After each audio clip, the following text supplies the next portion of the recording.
বাংলাদেশ তাদের ক্রিকেট ইতিহাসে সেরা পেস বোলিং অ্যাটাক নিয়েই ভারতের বিপক্ষে চ্যাম্পিয়ন্স ট্রফির প্রথম ম্যাচটা খেলবে। এখন তর্কের খাতিরে আমি মেনে নিলাম যে বাংলাদেশের এই পেস বোলিং অ্যাটাকটা বাংলাদেশের ইতিহাসের ওয়ান অফ দ্য বেস্ট। তবে প্রশ্নটা এখন অন্য জায়গায়, বাংলাদেশের এই পেস বোলিং অ্যাটাক কি ভারতের পেস বোলিং অ্যাটাকের থেকেও শক্তিশালী কিনা? প্রথমত জাসপ্রীত বুমরার মতো নাম্বার ওয়ান বলার কিন্তু ইনজুরির কারণে ছিটকে গেছে। এখন সারপ্রাইজিংলি মোহাম্মদ সিরাজকেও দলে ইনক্লুড করা হয়নি। তখন আসলে ব্যাপারটা একটু অন্যরকম দাঁড়িয়ে গেল যে আসলেই ভারতের এই পেস বোলিং অ্যাটাকটা কতটুকু শক্তিশালী।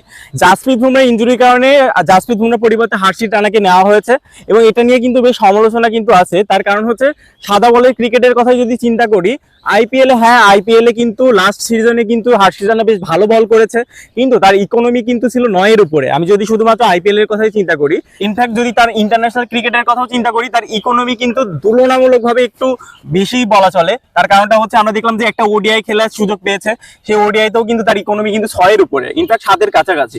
এবং টি20তেও যে তার ইকোনমি খুব ভালো এমন কিন্তু না। সবকিছু মিলে জাসপ্রীত বুমরার পরিবর্তে হার্ষিত রানার এই যে দলে ইনক্লুশনটা, এটা নিয়ে বেশ সমালোচনা আছে। তবে হার্ষিত রানা এবং আর্শদীপ সিং, তার সাথে সাথে যদি মোহাম্মদ শামির কথা বলি, ভারতের এই পেস বোলিং লাইন আপটা যে খুব বেশি শক্তিশালী আমি বলবো সেটা কিন্তু না। তার কারণটা আমি একটু বলি। তার কারণটা হচ্ছে মোহাম্মদ শামি এক্সপিরিয়েন্স, কোনো সন্দেহ নাই, কিন্তু মোহাম্মদ শামির কথা যদি বলি, 1 বছরের বেশি সময় কিন্তু তিনি মাঠের বাইরে ছিলেন। তিনি ইনজুরি থেকে ছিটকে পড়ে এবং মাঠের বাইরে ছিল প্রায় 1 বছরের বেশি সময়। তিনি যেই রিদমে ছিল সেই রিদমটা কিন্তু এখনো ফিরে পায়নি। সুতরাং মোহাম্মদ শামি তাদের পেস বোলিং অ্যাটাক নেতৃত্ব দেবে, এটা নিয়ে কোনো সন্দেহ নাই। মোহাম্মদ শামির সাথে যদি আমরা চিন্তা করি আর্শদীপ সিং এর কথা, আর্শদীপ সিং এর একটা জিনিস কিন্তু বেশ ইম্পর্টেন্ট, সেটা হচ্ছে নতুন বলে তিনি কিন্তু বেশ ভালো সুইং করাতে পারে এবং পুরানো বলের কথা যদি চিন্তা করে, তার কিন্তু ওই অ্যাবিলিটিটা আছে ডেথ ওভারে বল করা। সবকিছু মিলে যদি আমরা নতুন বল এবং ডেথ ওভারের কথা যদি চিন্তা করি, সেই ক্ষেত্রে কিন্তু আর্শদীপ সিং কিন্তু বেশ ভয়ঙ্কর একটা নাম হয়ে উঠতে পারে বাংলাদেশের জন্য।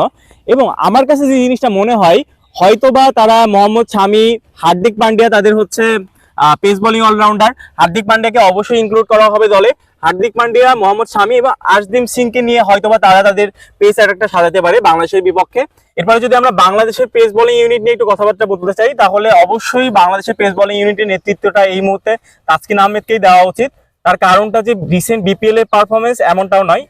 রিসেন্ট বিপিএল এ কিন্তু তিনি হাইয়েস্ট উইকেট টেকার ছিল ঠিকই, তারপরেও লাস্ট যে 2 বছরে বাংলাদেশের হয়ে কিন্তু তিনি ধারাবাহিকভাবেই যে ফাস্ট বোলিং ইউনিটটা, এই ইউনিটের নেতৃত্ব দিচ্ছে।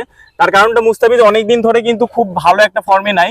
এবং কেন ভালো ফর্মে নাই, তার কারণটা হচ্ছে মুস্তাফিজকে আমরা যেভাবে চিনি বা মুস্তাফিজকে আমরা যেভাবে চাই, সেইভাবে কিন্তু মুস্তাফিজ ডেলিভার করতে পারেনি।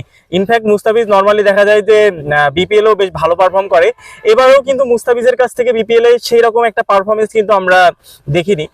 তো সবকিছু মিলে আমার কাছে মনে হয় তাসকিন আহমেদ এই জায়গাটাতে মুস্তাফিজের থেকে একটু এগিয়ে থাকবে। এরপরে যদি আমরা নাহিদ রানার কথা বলি, নাহিদ রানা কিন্তু বাংলাদেশের হয়ে একটা এক্সপেক্টার হয়ে উঠতে পারে এবং তার সাথে আছে তানজিম হাসান সাকিব। এই 4 জন ফাস্ট বোলারের মধ্যে কোন 3 জন ফাস্ট বোলারকে বেছে নেওয়া হতে পারে?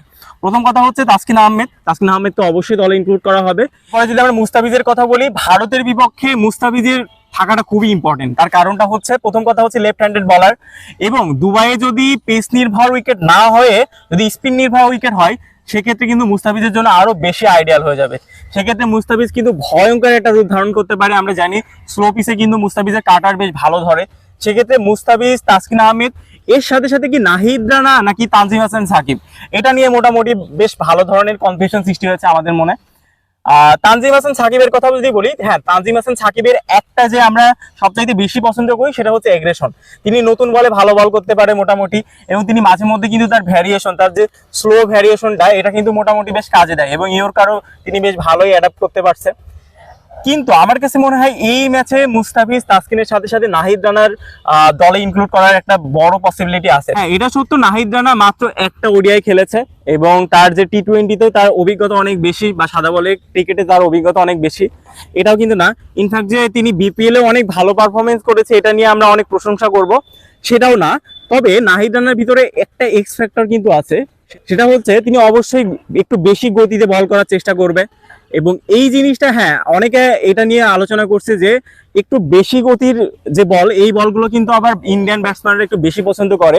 তার কারণটা হচ্ছে আইপিএল এ তারা রেগুলার কিন্তু এই গতিতে খেলে অভ্যস্ত।